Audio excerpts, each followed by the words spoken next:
Hi everyone, I'm Greg here at the Hills, and today I want to talk to you about Psalm 5. First off, I want to start by reading it to you because it's a great psalm, and I think it's important that we hear it all the way through. It says, Give ear to my words, O Lord. Consider my groaning. Give attention to the sound of my cry, my King and my God. For to you do I pray. O Lord, in the morning hear my voice. In the morning I prepare a sacrifice for you and watch. For you are not a God who delights in wickedness. Evil may not dwell with you. The boastful shall not stand before your eyes. You hate all evildoers. You destroy those who speak lies. The Lord abhors the bloodthirsty and the deceitful man. But I, through the abundance of your steadfast love, will enter your house. I will bow down toward you, your holy temple, in fear of you. Lead me, O Lord, in your righteousness because of my enemies. Make your way straight before me. For there is no truth in their mouth. Their inmost self is destruction. Their throat is an open grave. They flatter with their tongue. Make them bear guilt, O God. Let them fall by their own counsels.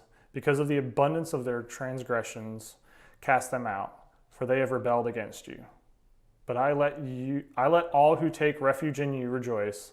Let them ever sing for your joy, and spread your protection over them, that those who love your name may exult in you. For you bless the righteous, O Lord. You cover him with favor as with a shield.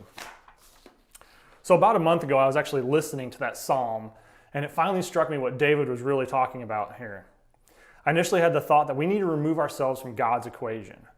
And while that does sound kind of weird in some aspects, I want you to hear this all the way through so you can understand what I'm saying. God has created a plan for our life, an unfailing plan.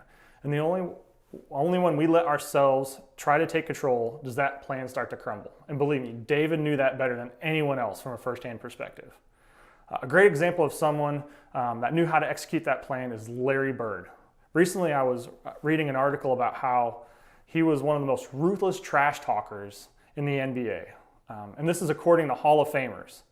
It was countless stories of him decimating his opposition, breaking their will, and never losing. A few of the more prominent stories all had the same tone about how he would trash his opponents. They all started something like this. The play was often at the end of a game. An inbound pass was going to be coming into the Celtics. It was on the line. Somebody was going to be guarding him. And he would just tell them exactly what he was about to do. Larry would say something like this. I'm going to get the ball. Dribble this way 3 steps. Stop. Shoot the ball over you. Puts us up by 1. And there might be a second left on the clock.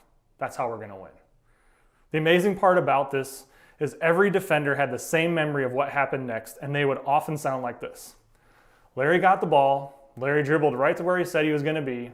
He shot the ball over me. Basket went in, and there was nothing I could do. I want to take a moment and digest this just for a brief moment. Larry developed a plan, a winning plan. Not one single person interjected their inputs into this plan. It was successful all the way through.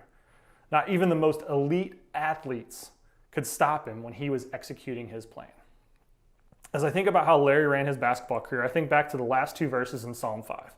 But let all who take refuge in you rejoice. Let them ever sing for joy, and spread your protection over them. That those who love your name may exult in you.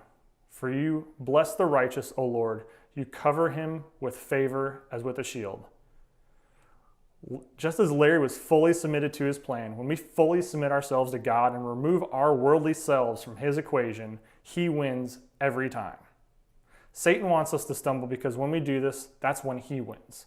It is evident all throughout the Bible that Satan can't beat God's plan when God is in total control. It's only when we try to do it better that Satan gets a foothold in our lifetime and has a chance to succeed.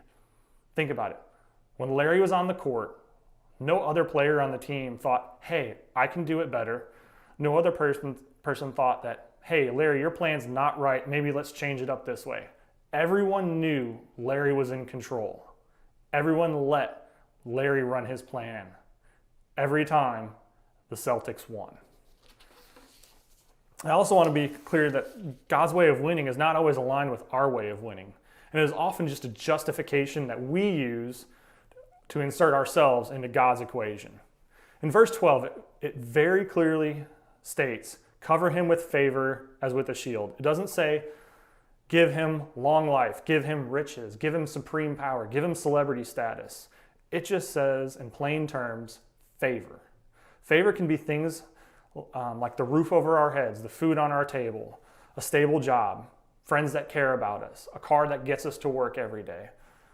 This list can go on and on and on. Sometimes we just need to get out of our own way and let God